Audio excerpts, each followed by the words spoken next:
And so you have the development of these people who become known as martyrs. Now, certainly during the first century, there were people who lost their lives due to their allegiance to Jesus. People like Stephen. In Revelation chapter 2, when Jesus is writing to the church in Thyatira, I think, he talks about his servant Antipas, who was his faithful witness. Right? And so apparently killed because he was a Christian. We talked about those that died during the persecution of Nero. Eventually, people like this get the name martyr, which comes from the Greek word for witness. And so the word starts out, it's just, if you're called to testify in court, this is the word that would be used for you. But now for Christians, they're talking about these people who died for their allegiance to Jesus. Persecution by death, though, was relatively uncommon throughout the first century. And so these people that we know of, that was the exception rather than the common occurrence. Persecution in the first century, and even sometimes in the second, tended to be personal or familial or social. Right? And so if you're a Christian, I'm going to shun you. I'm not going to associate with you. I'm not going to, if you're an artisan, I'm not going to employ you. Or if you're one of my servants or one of my workers, I'm going to kick you out. You might lose property. You might be in prison. That's not to minimize the stress that would put on, but it is to say, Christians weren't killed all the time. But there were several individuals who were prominent and experienced death because of their allegiance to Christ. One of those was a man named Ignatius, born around 35 CE or AD. He was the bishop of Antioch and was evidently widely respected. But at some point, he is accused of being a Christian and arrested. It's not clear from what records we have left. On his way to Rome to stand trial around the year 107. So he's about 70 years old. So on his way to stand trial, he writes 7 letters. 6 of them to churches, 1 of them to an individual. In the letters, he refers to himself as Theophorus, or the God-bearer. Right? He's bearing God and is going to bring him before the authorities in Rome. Only 7 of these letters have survived. He writes to the churches at Magnesia, Ephesus, Tralles, Smyrna, Philadelphia, and to Rome. It's unknown whether he actually wrote other letters, 7, of course, being an important number in Jewish and Christian thinking, so maybe he only wrote 7, but these are the 7 that have survived. Later, there will be a legend that will change God-bearer to born by God, and will claim that Ignatius was the little child that Jesus picked up when he said, "Suffer the children to come unto me," or "Let the little children come to me." If he's born in 35, it's impossible for that to have taken place. But these legends develop, right? So it emphasizes how widely respected Ignatius was. A lot of the focus of his letters are to condemn heresy. There's some heresies going on, some Judaizing, like what Paul faced. The Docetists, who claimed that Jesus didn't actually come in the flesh. And he also emphasized in the face of heresy that the church should listen to its bishop, singular. Not bishops, but bishop. We'll talk more about that later on, Lord willing, next Tuesday when we get into practice. The development of a singular individual over a congregation versus a multitude, or not a multitude, but a plurality. One of those letters, as I mentioned, was written to an individual. That man was named Polycarp. When Ignatius writes to Polycarp, who is at the church of Smyrna. It appears that the church at Smyrna, who also gets a letter, had multiple bishops. Right? So some of these congregations appear to only have one individual that is the bishop of the church. Others appear to have several bishops. Polycarp, according to the stories, was a disciple of the Apostle John, so had personally known John. Possibly in Ephesus, John connected with Ephesus, that would have been close to Smyrna. But we know that around 155, 156 is when Polycarp is martyred. At the time, he's in his 80s, so that would put his birth date somewhere in the 70s. He's the bishop of Smyrna, and eventually he is accused of being a Christian. News of his impending arrest reaches several of the Christians there in Smyrna, and so they try to persuade him to leave instead of being arrested. And so he does. He leaves the city, is kind of often exiled and hiding, praying day and night. According to the tradition, some slaves who knew Polycarp's location are tortured and reveal where he is hiding. And again, he has the opportunity to escape, but decides not to this time. So the soldiers come to where he is, arrest him. Several Roman officials, again according to the stories of his martyrdom, encourage him to recant his Christianity. He's old, they don't want to execute him, they're wanting to respect him because of his age, but he continues to deny the opportunity to recant. And is reported as saying, "For 86 years I have served Christ, and he has done me no wrong. How can I blaspheme against my King and Savior?" And so, Jesus has never done anything wrong to me. Jesus has never let me fail. Why should I fail him? Eventually he is burnt at the stake for his commitment to Christianity. His bones were later gathered by the church, and essentially what you have is the start of what are known as relics. These physical objects, either of a person or connected with a person, right? So the bones of a holy individual like Polycarp, or maybe some sort of book or a ring or some other type of object that was connected with this person. So these are collected by the church and they're held in honor. So you have this, kind of, eventually the idea of a spiritual power associated with them.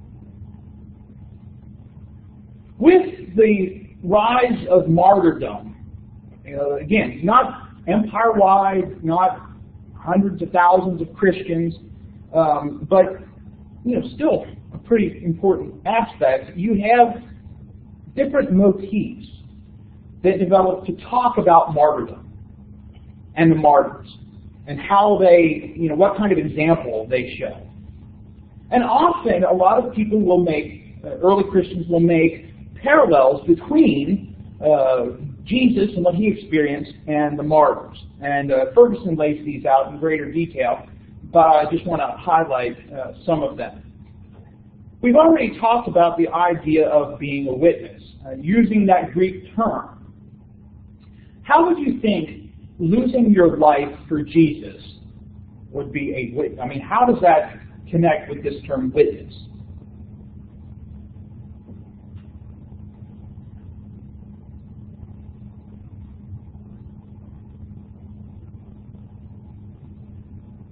Became a witness to his death. I mean, how Jesus, how he died, and you died for your beliefs and following Jesus. Okay, so testifying to your belief, maybe testifying the truth, And so there's a sense in which you're offering a testimony or testifying in this. So that might be, we're not exactly sure, right? It's not exactly clear how this term had shifted that way. But eventually this idea that the person dying for Jesus is a witness. Now certainly when we use the term martyr today, that's not often what we think of when we think of somebody just dying for their faith. Another motif that was quite popular was to refer to the martyrs as athletes, or in using athletic terminology. They have completed their race, or they have won the crown of life. Or using them in heroic types of terminology, looking upon them as heroes of the faith. These are people to be not only respected, but emulated. A third motif that's frequently used is the idea of martyrdom being a grace.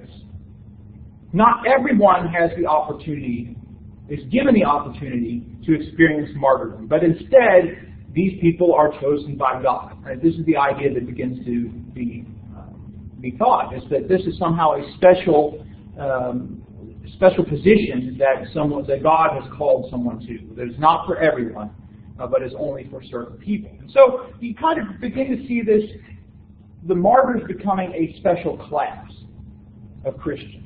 And there's something special about them. And so as they are awaiting martyrdom, and this will be especially true as we see in the 3rd century, they are given certain authority to make decisions about church matters because they are getting ready to give their lives. So the fact that they're chosen by God.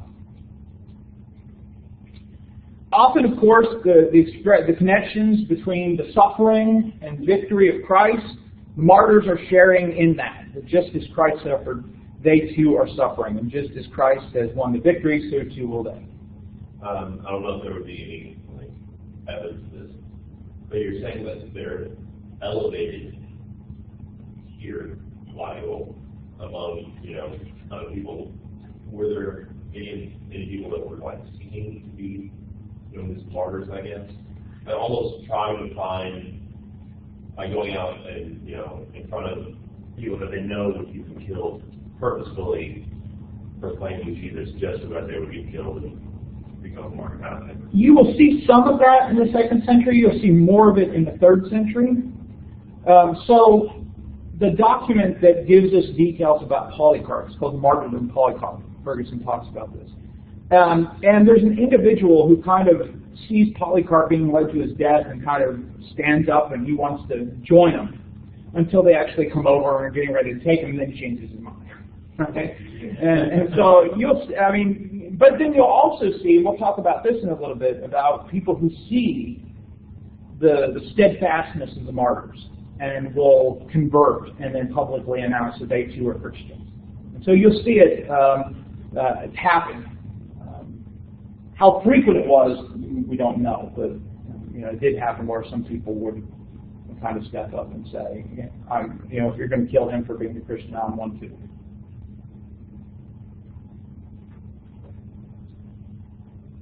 Often people will connect martyrdom to the cup related to the communion or the Eucharist. Right? Jesus talks to James and John. When they want to, one of them sit on his right hand, one of them sit on his left hand in the kingdom, he asks, are you able to drink the cup that I'm going to drink? And of course they say yes. And he's talking about his suffering there. So they'll talk about how they're drinking the cup of the Lord, right? And specifically having that Eucharistic overtone. And then finally, the use of baptism, that they are experiencing a baptism. And Jesus too uses this in the passage about James and John. When he says, are you able to be baptized with baptism I'm to be baptized with? Specifically talking about his death. And so this is a baptism, but a baptism of blood in contrast to the baptism by water. Now, connected with this, there would sometimes be these attempts, like Pliny and some other people, of gathering up all the Christians, and people that were interested in Christianity but had not fully become Christians might be caught up in all of this. Right? And so they might be arrested as well. But they haven't experienced baptism yet. And so it was told to them by some Christians that if they remained faithful and experienced martyrdom, that their death would be a baptism of blood that brought salvation, just as water baptism did. right? And so you could experience salvation without water baptism by being baptized of blood or experiencing martyrdom. And so it too takes on a very important aspect, and this kind of salvific aspect as well. Questions about any of the motifs?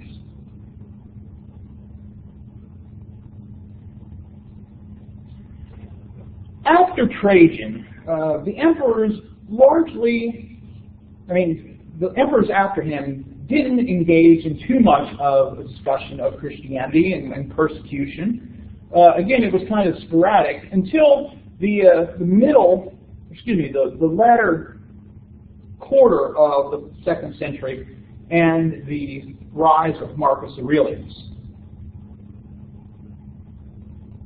Marcus Aurelius was a Stoic, was more refined than some of the emperors before him, but he was still a persecutor. He looked upon Christians as being stubborn, and they were the ones who were bringing the wrath of the gods on the empire. Because there was a lot of trouble during his reign. There were some soldiers that had been sent to Mesopotamia. This was like modern-day Iraq, Iran, that area. They had come back with the plague. Right? And so a lot of them died, caused other people to die. The Germans invaded the empire from the north. There were other problems along the northern border, so there were a lot of issues that took place during his reign. And so he laid some of them at the feet of Christians. They were bringing the wrath of the gods. Is that the first emperor and gladiator? Yes.